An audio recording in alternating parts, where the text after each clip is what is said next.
Hello friends, very good morning. So ఇవాల్టి editorial judges pro tem. So దీంట్లోకి వెళ్ళే ముందు చిన్న అనౌన్స్మెంట్ చూసేద్దాం. చూడండి ఒకసారి. సో కోవిడ్ కేసెస్ బాగా పెరుగుతున్నాయి, అందరూ మళ్ళీ ఇబ్బందుల్లో పడ్డారు. అందుకని టెంపరీగా we have brought in special fees తీసుకురావడం జరిగింది. This is valid only till 30th April వరకు మాత్రమే ఇది వ్యాలిడ్. ఇప్పుడు మీరు ఇక్కడ చూడండి, కోర్సెస్ మెన్షన్ చేశాను. యూపీఎస్ ఇన్ఫినిటీ రెగ్యులర్ ఫీ అయితే 60,000, దీనికి 5,000 డిస్కౌంట్ వస్తుంది if you join before 30th April. ఇవన్నీ కూడా live plus recorded, lifetime వ్యాలిడిటీతో వచ్చేది. 5,000 పర్ మంత్ ఇన్స్టాల్మెంట్స్తో ప్రీ. ఈ ఫెసిలిటీస్ అన్నీ ఉన్న ఫీజులు ఇవి. ఈ ఫెసిలిటీస్ లేకుండా, లైవ్ ప్లస్ రికార్డెడ్ లేకుండా ఓన్లీ రికార్డెడ్ కావాలన్నా, ఇన్స్టాల్మెంట్స్ కాకుండా ఒకేసారి కట్టాలనుకున్నా మీరు ఫర్దర్ డిస్కౌంట్స్ ఉంటాయి. మేడంకి కాల్ చేయొచ్చు. రైట్, ఈ నెంబర్కి కాల్ చేస్తే మీకు మేడం డీటెయిల్స్ చెప్తారు. సో గ్రూప్ 1కి రెగ్యులర్ ఫీ 40, ఈ 30th లోపు జాయిన్ అయితే 35. గ్రూప్ 2కి 20, 30th లోపు అయితే 15. బ్యాంక్ ఎస్ఎస్సి కాంబోకి అయితే 10, 30th లోపు అయితే 8. ఓన్లీ బ్యాంక్ అయితే 8, 30th లోపు అయితే 7,000. రైట్. సో ఎస్పెషల్లీ ఈ మూడింటికి కూడా మీకు ఫర్దర్ డిస్కౌంట్స్ వస్తాయి if you go up front, ఒకేసారి పే చేసినా, లేదా ఓన్లీ రికార్డెడ్కి వెళ్ళినా, లేదా రెండింటికి కాంబినేషన్కి వెళ్ళినా సరే ఫర్దర్ ఇంకా ఫీజులు అనేవి తగ్గుతాయి. ఫర్ ఎగ్జాంపుల్ యూపీఎస్సీఏ తీసుకుంటే మీరు అప్ ఫ్రంట్ పే చేసేసి ఓన్లీ రికార్డెడే తీసుకుంటారంటే you will only pay 40,000 rupees. 40,000కి మీకు యూపీఎస్ ఇన్ఫినిటీ వస్తుంది. అలాగే గ్రూప్ 1 కూడా ఒకేసారి పే చేస్తాను, ఓన్లీ రికార్డెడ్ తీసుకుంటారంటే 30,000కే వస్తుంది. గ్రూప్ 2 వచ్చేసరికి 10,000కే మీకు వచ్చేస్తుంది if you go for up front payment and only recorded. Up front only recorded ఇలా వెళ్తే ఇంత తక్కువ ఫీజుకే మీరు జాయిన్ కావచ్చు. డీటెయిల్స్ కోసం మేడం కాల్ చేయండి, she will give you all the details.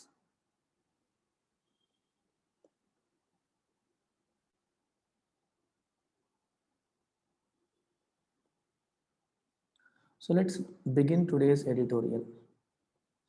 Judges Protem. What is the meaning of the word Protem?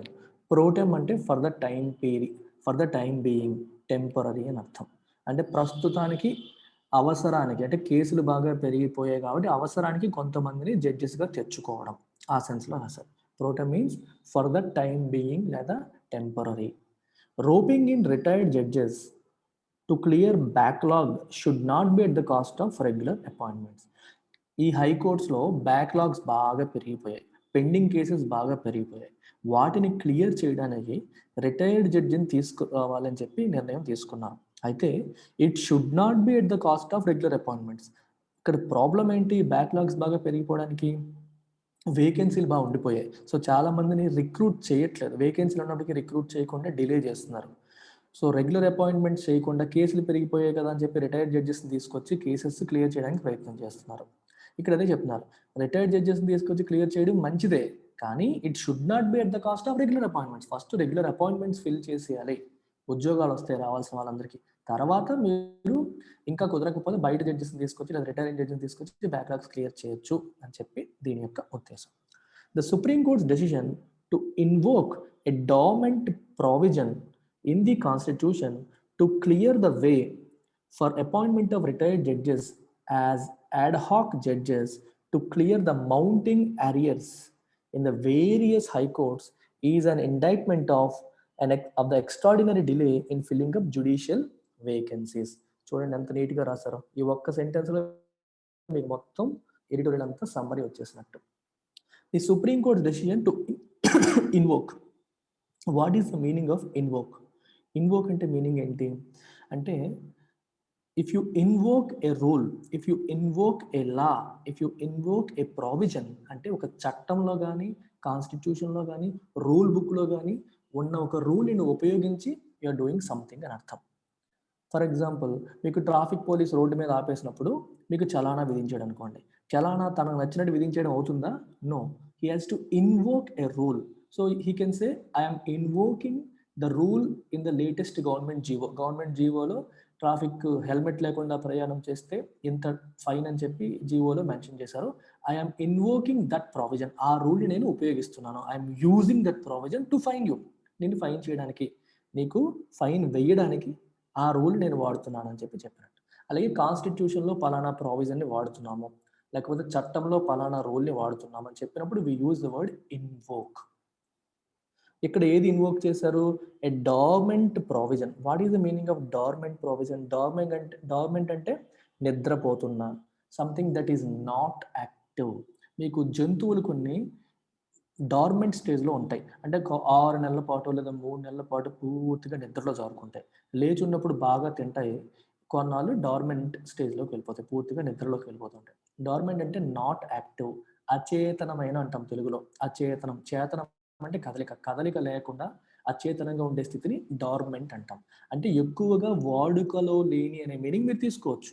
Dormant provision ఎంత కాదంటే కాన్స్టిట్యూషన్ ఆ ప్రావిజన్ ఉంది, కానీ ఎక్కువగా అది వాడుకలో లేదు, అచేతనంగా ఉండిపోయింది. ఆ ప్రావిజన్ని ఉపయోగించాలి అని సుప్రీంకోర్టు నిర్ణయించుకుంది. Its decision to invoke a dormant provision in the constitution. దేనికి? To clear the way for appointment of retired judges as ad hoc judges. ఎందుకు? రిటైర్ అయిపోయిన జడ్జెస్ని యాడ్ హాక్ జడ్జెస్గా యాడ్ చేయడానికి. What is the meaning of ad hoc? Ad hoc అంటే టెంపరీగా, when necessary, when needed, అంటే అవసరమైనప్పుడు ఉపయోగించుకోవడానికి అని అర్థం. వాళ్ళు పర్మనెంట్ జడ్జెస్గా ఉంటారా? నో, మనకి టెంపరీగా అవసరం, you are in need, so you are using them, use చేస్తున్నందుకు వాళ్ళకి పే చేసేస్తాం. అది యాడ్ హాక్ అనమాట. ఇప్పుడు ఏదైనా సరే గవర్నమెంట్ కూడా ఏదో ఒక పెద్ద ప్రాబ్లం ఉందనుకోండి, ఆ ప్రాబ్లంకి సంబంధించి ఒక చట్టం చేయాలి, కానీ చేయట్లేదు. గవర్నమెంట్ ఏం చేస్తుంది? It will frame add hack rules. టెంపరీగా కొన్ని రూల్స్ ఫ్రేమ్ చేస్తుంది ఫర్ ద టైం బీయింగ్ ఆ ప్రాబ్లం సాల్వ్ చేయడానికి. సో యాడ్ హాక్ అంటే వెన్ నెససరీ, వెన్ నీడెడ్ అని అర్థం. ఒక మీనింగ్ వస్తుంది ఇలాగా. ఓకే, ఒక పర్టికులర్ పర్పస్ కోసం అప్పటికప్పుడు క్రియేట్ చేసింది అనే దాన్ని మనం యాడ్ హాక్ అంటాం. మీకు వర్క్ కూడా జాబ్ చేసినప్పుడు కానీ, వర్క్ చేసినప్పుడు కానీ, when you do not have clear guidelines, అప్పటికప్పుడు you go with a rule or go with a ఒక పర్టికులర్ ఇలా చేద్దాము అనుకుని చేసేస్తారు. అంటే అప్పటికి అవసరానికి తగ్గట్టుగా you create something and do it. అలాగే ఇప్పుడు కూడా పెండింగ్ కేసెస్ బాగా పెరిగిపోయిన తరుణంలో వాటిని క్లియర్ చేయడానికి అవసరానికి వీళ్ళని తీసుకురావడం. ఎవరిని? రిటైర్డ్ జడ్జెస్ని. ఏ రకంగా? యాడ్ హాక్ జడ్జెస్గా. ఎందుకు? To clear the mounting arrears. Mounting అంటే బాగా పెరిగిపోతున్నా, బాగా పెరిగిపోతున్నా. ఎరియర్స్ అంటే పెండింగ్. మనకి ఎరియర్స్ అంటారు చూడండి, గవర్నమెంట్ ఎప్పుడు కూడా మీకు శాలరీ హైక్ ఇవ్వాల్సింది టైంకి ఇవ్వకుండా డిలే చేస్తుంది. డిలే చేసినప్పటికీ ఎరియర్స్ వస్తాయి, అంటే ఎప్పటి నుంచో ఇవ్వాల్సిన పెండింగ్ మనీ అంతా, మీకు ఇవ్వాల్సిన మనీ అంతా ఒకేసారి వస్తుంది. ఇక్కడ ఎరియర్స్ అంటే ఏంటి? Pending cases. కేసులు బాగా పెండింగ్ అయిపోయి ఇవి బాగా మౌంట్ అవుతున్నాయి, పెరిగిపోతున్నాయి. వీటిని క్లియర్ చేయడానికి ఈ యాడ్ హాక్ జడ్జెస్ని అపాయింట్ చేయడం కోసం ఈ డార్మెంట్ ప్రావిజన్, కాన్స్టిట్యూషన్ ఉన్న ఆర్టికల్ 224A అనే ప్రావిజన్ని వాడాలని నిర్ణయం తీసుకుంది. ఈ నిర్ణయం అనేది ఏంటి? This decision is an indictment of. Indictment అంటే అర్థం ఏంటి? It serves as an example of something really bad. అంటే సిచ్యువేషన్ ఎంత బ్యాడ్గా ఉంది అని చెప్పే ఒక ఎగ్జాంపుల్ ఈ నిర్ణయం అని అర్థం. ఇక్కడ ఇండైట్మెంట్ అర్థమైందా? Indictment is an example that tells you how bad the situation is. Situation ఎంత బ్యాడ్గా ఉందో చెప్పే ఒక ఎగ్జాంపుల్ అని అర్థం. It is an indictment of extraordinary delay in filling up judicial vacancies. Judicial vacancies fill up చేయడంలో ఎంత ఎక్స్ట్రాడినరీ డిలే అవుతుంది అనే విషయాన్ని తెలియజేసే ఒక ఎగ్జాంపులే, ఒక విషయమే, ఒక థింగే సుప్రీంకోర్టు తీసుకున్న ఈ నిర్ణయం.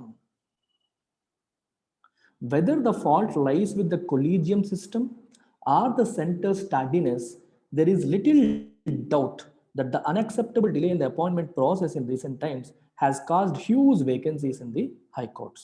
అయితే ఈ ఫాల్ట్ అనేది ఇప్పుడు తప్పు జరుగుతుందని క్లియర్గా మనకు తెలుస్తుంది. వేకెన్సీస్ ఫిల్అప్ అవ్వట్లేదు, ఎక్స్ట్రాడినరీ డిలే జరుగుతుందని తెలుస్తుంది. దీనికి తప్పు ఎవరి దగ్గర ఉంది? కొలీజియం సిస్టంలో ఉందా? కొలీజియం సిస్టమ్ అంటే అర్థం ఏంటి?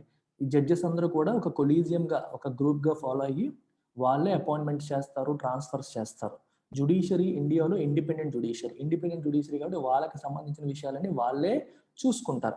అది కొలీజియం సిస్టంలో ఉన్న లోపమా, లేదా సెంట్రల్ గవర్నమెంట్ తన రోల్ తను పూర్తిగా నిర్వర్తించలేదా? టార్డినెస్ అంటే డిలే, లేట్నెస్, పని టైంకి చేయకుండా లేట్ చేయడం, తన పని తను చేయకుండా డిలే చేయడం వల్ల సెంటర్ యొక్క లేట్నెస్సా, లేకపోతే కొలీజియం సిస్టంలో ఉన్న ఫాల్టా అనేది ఇదైనా అదైనా, there is little doubt that the unacceptable delay in the appointment process in recent times has caused huge vacancies in the high courts. దీనిలో తప్పవని, దాంట్లో తప్పవని, సెంటర్లో తప్పు కావచ్చు, లేకపోతే హైకోర్టులో తప్పు కావచ్చు, ఇలా ఎక్కువగా డిలే చేయడం అనేది ఏం చేస్తుంది, it has caused huge vacancies in high courts. హైకోర్టులో చాలా ఎక్కువ వేకెన్సీస్ క్రియేట్ అయ్యేలాగా చేసేసాం. Therefore, it is definitely not unwelcome that the court has chosen to activate Article 224A of the Constitution, which provides for appointment of ad hoc judges in the high courts based on their consent. అర్థమైందా? It is definitely not unwelcome. ఇలాంటి చదివినప్పుడు 2 negatives కొట్టేయండి. Not is negative, un is negative, 2 కొట్టేస్తే ఏమైంది, welcome. It is definitely welcome అంటే ఆహ్వానించదగ్గ పరిణామం, అది మంచిదే. ఏంటి మంచిదే? That the court has chosen to activate article 224A. Article 224Aని యాక్టివేట్ చేయాలని కోర్టు నిర్ణయించుకోవడం అనేది మంచిదే అని చెప్పి అంటున్నారు. ఆర్టికల్ 224A ఏం ప్రొవైడ్ చేస్తుంది? It provides for appointment of ad hoc judges. హైకోర్టులో యాడ్ హాక్ అంటే టెంపరీగా, అవసరానికి తగ్గట్టు, వెన్ నీడెడ్ అని చెప్పాను. Okay, done for a particular పర్పస్ని యాడ్ హాక్ అంటారు. ఆ పెండింగ్ కేసెస్ని క్లియర్ చేయడం కోసం, for a particular purpose, if you recruit a judge, he is an ad hoc judge. Ad hoc జడ్జెస్ని రిక్రూట్ చేయడము, అపాయింట్ చేయడము అనేది ఈ ఆర్టికల్ 224A ప్రొవైడ్ చేస్తుంది. And it is based on their consent. మనం ఇప్పుడు రిటైర్ అయిపోయిన జడ్జికి ఇష్టం ఉంటేనే, వాళ్ళకి ఇష్టం ఉంటేనే మనం అపాయింట్ చేస్తాం. వాళ్ళు ఖాళీగా మేము రిలాక్స్ అవుతాం, మాకు ఇవన్నీ అవసరం లేదనుకుంటే you cannot force them to work. It is only based on their consent, వాళ్ళ అనుమతితో.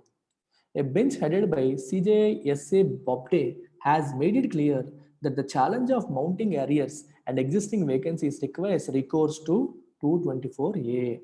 So, chief justice of India S A Bobde ఆధ్వర్యంలో ఉన్న బెంచ్ అంటే గ్రూప్ ఆఫ్ జడ్జెస్, ఇది ఏం చెప్తుంది? Has made it clear. ఇక్కడ ఒక చిన్న గ్రామర్ పాయింట్ చూడండి. బెంచ్ అన్నాం, బెంచ్ అంటే ఏం చెప్తున్నాను? గ్రూప్ ఆఫ్ జడ్జెస్ అన్నాం. గ్రూప్ ఆఫ్ జడ్జెస్ అంటే మోర్ దాన్ వన్ కదా, కానీ ఇక్కడ ఏమొచ్చింది? హ్యాజ్ వచ్చింది, హ్యావ్ రాలేదు. ఇక్కడ మనం బెంచ్ని 4 జడ్జిలు అనే ఉద్దేశంతో చెప్పట్లేదు. ఒక single body which has multiple judges, ఆ సెన్స్లో చెప్తున్నాం. ఒక సింగిల్ బాడీ కిందే మనం రిఫర్ చేస్తున్నట్టు. మీకు గ్రామర్లో ఇది ఒక చాలా ఇంపార్టెంట్ ఆస్పెక్ట్. ఒకసారి లుక్ ఎట్ దిస్. ఇప్పుడు ఏమవుతుందంటే, the bench has delivered verdict అన్నాం అనుకోండి, తీర్పుని డెలివర్ చేసింది, తీర్పు డెలివర్ చేసింది అని చెప్పాం. ఇక్కడేమో హ్యాజ్ అన్నాను. హ్యాజ్ అంటే అర్థం ఏంటి? బెంచ్ని మనం సింగులర్ కింద తీసుకున్నట్టు. ఇంకోసారి అంటారు, the bench are divided in their opinion అన్నాను. ఇక్కడ చూడండి, the bench are divided in their opinion. Bench అంటే ఇక్కడేమో ఆర్ రాశాను. అంటే ఇప్పుడు ఒక బెంచ్లో, అంటే గ్రూప్ ఆఫ్ జడ్జెస్ ముగ్గురు అనుకోండి, ముగ్గురుతో ఉన్న బెంచ్ అనుకోండి, ముగ్గురు 3 రకాల ఒపీనియన్స్తో వచ్చారనుకోండి, ఏం చేస్తాం? ముగ్గురు జడ్జిలు 3 రకాల ఒపీనియన్స్ వచ్చారు, డివైడెడ్ ఇన్ దేర్ ఒపీనియన్ అని చెప్పాలి. ఇప్పుడు నేను ఎవరిని రిఫర్ చేస్తున్నాను? బెంచ్ యాజ్ అ హోల్ కాదు, బెంచ్లో ఉన్న మెంబర్స్ని రిఫర్ చేస్తున్నాను. When I'm referring to the members in the bench, అది ప్లూరల్ అయిపోతుంది. Because I'm referring to the actual members. జడ్జిలు వాళ్ళ ఒపీనియన్స్ డివైడ్ అయ్యారు. సో కాబట్టి ఆర్. ఈ మొదటి కేసులో ఒక బాడీ ఆఫ్ జడ్జెస్ కింద నేను చూసాను, ఇండివిజువల్గా చూడట్లే, ఓవరాల్గా యాజ్ ఎ హోల్ చూసినప్పుడు సింగులర్ అయింది, ఇండివిజువల్గా వాళ్ళందరినీ రిఫర్ చేస్తున్నప్పుడు ప్లూరల్ అయిపోయింది. ఇది గుర్తుపెట్టుకోవాలి. ఎర్రర్ స్పాటింగ్లో వస్తాయి, ఇట్లాంటి తప్పులు చేస్తూ ఉంటారు చాలా మంది. ఓకే, ఇది ఏమంటుంది? It make it clear that the challenge of mounting areas and existing vacancies చాలా ఎక్కువ ఉన్నాయి, ఏరియాస్ చాలా ఎక్కువగా పెరిగిపోయాయి. ఈ ఛాలెంజ్ వల్ల ఏమైంది? It requires recourse to article 224A. కాబట్టి ఆర్టికల్ 224Aని వాడక తప్పట్లేదు. రికోర్స్ టు అంటే అర్థం ఏంటంటే, using something especially in extraordinary situations or difficult situation. ఒక బాగా డిఫికల్ట్ సిచ్యువేషన్లో వాడాల్సి వచ్చింది అనే సందర్భంలో మనం we take a recourse to, have a recourse to అని చెప్పి అంటాం. ఓకే, అలాగే సిమిలర్ వర్డ్ ఇంకోటి రిసార్ట్ టు. చూడండి, that junior artist has resorted to begging because of lack of movie opportunities. Movie opportunities పూర్తిగా లేకపోవడం వల్ల కడుపు నిండక he has resorted to begging పైన ఆధారపడాల్సి వచ్చింది. అంటే ఒక last resort, as a last resort అని కూడా అంటాం. అంటే ఏ దిక్కు లేక చివరికి అదే దిక్కు అయింది అనేటప్పుడు అలాంటి పదాలు వాడతాం. అలాగే రికోర్స్ టు కూడా అంతే. బాగా డిఫికల్ట్ సిచ్యువేషన్లో మనం ఆ పరిస్థితి దాన్ని ఉపయోగిస్తున్నాము అనే సందర్భంలో రికోర్స్ టు అని చెప్పి వాడతాం. మామూలుగా అయితే నాకు అవసరం లేదు, కానీ పరిస్థితి బాలేదు కాబట్టి వీఆర్ యూజింగ్ ఆర్టికల్ 224A దాన్ని ఉపయోగించాల్సి వస్తుంది అనే సెన్స్లో ఇక్కడ వస్తుంది అనమాట. The numbers both in respect of pendency of cases and vacancies in the high courts are quite concerning. First pendency of cases చాలా ఎక్కువ ఉన్నాయి, వేకెన్సీస్ కూడా ఎక్కువ ఉన్నాయి. ఎక్కువ కేసులు పెండింగ్ ఉన్నాయి మరియు వేకెంట్ కేసెస్ కూడా చాలా ఎక్కువ ఉన్నాయి. A backlog of over 57 lakh cases, 57 లక్షల కేసులు పెండింగ్ ఉన్నాయంట. అండ్ వేకెన్సీ లెవెల్ ఆఫ్ 40% పోస్టులు వేకెంట్గా ఉన్నాయంటే 100 స్ట్రెంత్ 100 అయితే 60 మందే ఉన్నారు, 40 మంది వేకెంట్. రెండు కూడా డేంజరస్ సిచ్యువేషన్. కన్సర్నింగ్ అంటే ఆందోళన కలిగించేలాగా ఉంది పరిస్థితి అని అర్థం. 5 high courts account for 54% of these cases. ఈ 57 లక్షల కేసుల్లో 5 హైకోర్టులోనే మోర్ దాన్ 50% కేసులు పెండింగ్ ఉన్నాయి. అంటే 20, 26, 28, 29 ఆల్మోస్ట్ 29 లక్షల కేసులు ఈ 5 హైకోర్టులోనే ఉన్నాయి. Interestingly, official data suggests that there need not be a correlation between the number of vacancies and the large backlog. జనరల్గా మనం ఏమనుకుంటాం, వేకెన్సీస్ ఏ కోర్టులో ఎక్కువగా ఉంటాయి అంటే నెంబర్ ఆఫ్ జడ్జిలు తక్కువ ఉంటారు కాబట్టి అక్కడేమో బ్యాక్లాగ్స్ ఎక్కువ ఉంటాయి, పెండింగ్ కేసులు ఎక్కువ ఉంటాయని అనుకుంటాం. కానీ అఫీషియల్ డేటా ఏం చెప్తుందంట, there need not be any correlation, బ్యాక్లాగ్స్కి వేకెన్సీస్కి కొరలేషన్ లింక్ లేదు అని చెప్పి అఫీషియల్ డేటా చెప్తుంది. ఎగ్జాంపుల్ చూడండి, మద్రాస్ హైకోర్టులో 5.8 lakh కేసెస్ ఉన్నాయి, కానీ వేకెన్సీ ఏమో 7%. అంటే ఆల్మోస్ట్ అన్ని సీట్లు అన్ని పొజిషన్స్ ఫిల్ అయిపోయి ఓన్లీ 7% వేకెంట్ ఉన్నారు, కానీ 5.8 లక్షల కేసులు పెండింగ్ ఉన్నాయి. అదే కలకత్తా హైకోర్టు తీసుకుంటే 44% పోస్టులు పెండింగ్ ఉన్నాయి, వేకెన్సీ 44%, కానీ ఎరియర్స్ 2.7 lakhs మాత్రమే. చూడండి, మద్రాస్ హైకోర్టులో వేకెన్సీలు తక్కువ ఉన్నాయి కానీ కేసులు ఎక్కువ ఉన్నాయి, ఇక్కడేమో వేకెన్సీలు ఎక్కువ ఉన్నాయి కానీ కేసులు తక్కువ ఉన్నాయి. సో రెండింటికి డైరెక్ట్ లింక్ ఉన్నట్టుగా అఫీషియల్ డేటా చూపించట్లేదు. As the provision has been utilized only sparingly in the past and for the limited purpose of disposing of particular kinds of cases, the endeavor to appoint ad hoc judges will have to come with some guidelines. ఈ provision 224A అనే provision ఇంతకుముందు sparingly use చేశారంటే చాలా రేర్గా అప్పుడప్పుడు use చేశారు తప్పితే రెగ్యులర్గా ఆఫెన్ యూజ్ చేసింది కాదు. అది కూడా దేనికి, for the limited purpose of disposing of particular kind of cases. అంటే ఒక పర్టికులర్ కైండ్ ఆఫ్ కేసెస్ బాగా పైలప్ అయిపోయాయి, వాటిని డిస్పోజ్ చేయాలని అప్పుడప్పుడు ఇలాగే ఎడహాక్గా, అంటే ఆ పర్టికులర్ పర్పస్ కోసం. ఇక్కడ ఎడహాక్ అంటే మీనింగ్ అంటే done for a particular purpose. ఆ పర్టికులర్ పర్పస్ కోసం ఈ రిటైర్ అయిపోయిన జడ్జిని తీసుకొచ్చి చేయించారే తప్పితే అదేమి రెగ్యులర్గా చేసేది కాదు, రెగ్యులర్గా చేయలేదు ఎప్పుడు కూడా. డిస్పోజ్ ఆఫ్ అంటే దాన్ని క్లియర్ చేసేయడం అని అర్థం. డిస్పోజ్ చేయడం, కేసుని పడేయడం అంటే తీర్పు డెలివర్ చేసి పక్కన పట్టడం.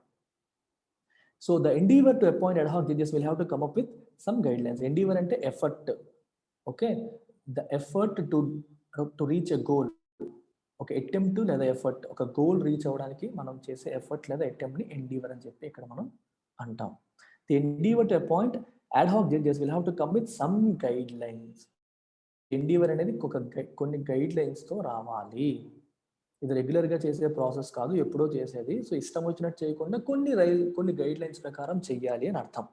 The court has made a beginning by directing that the trigger point for such an appointment will be when the vacancies go beyond 24% of the sanction strength, or when more than 10% of the backlog of pending cases are over 5 years old, when cases in a particular category are pending for over 5 years, or when the rate of disposal is slower than the rate of institution of fresh cases. Okay, court ఏం చెప్పింది, ఈ ad hoc basis మీద జడ్జెస్ని మీరు appoint చేయొచ్చు. ఎప్పుడు appoint చేయొచ్చు, 4 conditions చెప్పింది. ఈ 4 ఏదో ఒక కండిషన్ ఫుల్ఫిల్ అయితే మీరు చేయొచ్చు.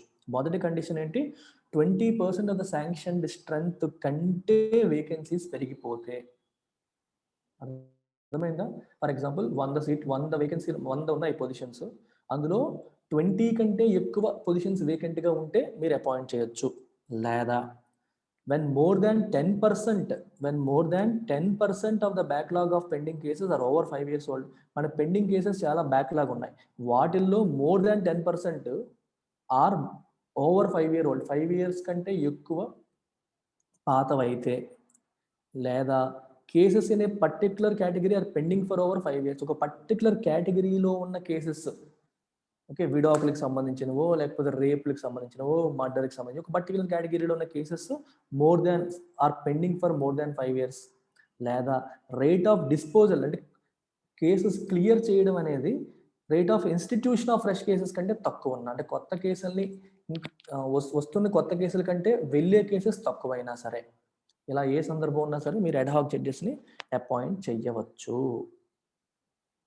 The bench has ruled that the current memorandum of procedure be also followed for appointing ad hoc judges, a process initiated by the Chief Justice of High Court with a suggested tenure of 2 to 3 years. ఏం చెప్పింది? ఈ current procedure అనేది ad hoc judges, chief justice of high court initiate చేసిన ad hoc judgesకి కూడా వాడవచ్చు. ఎంత suggested tenure ఎంత? 2 to 3 years, 2 నుంచి 3 సంవత్సరాల టైం పీరియడ్కి మీరు వాళ్ళని అపాయింట్ చేయవచ్చు అని చెప్పింది.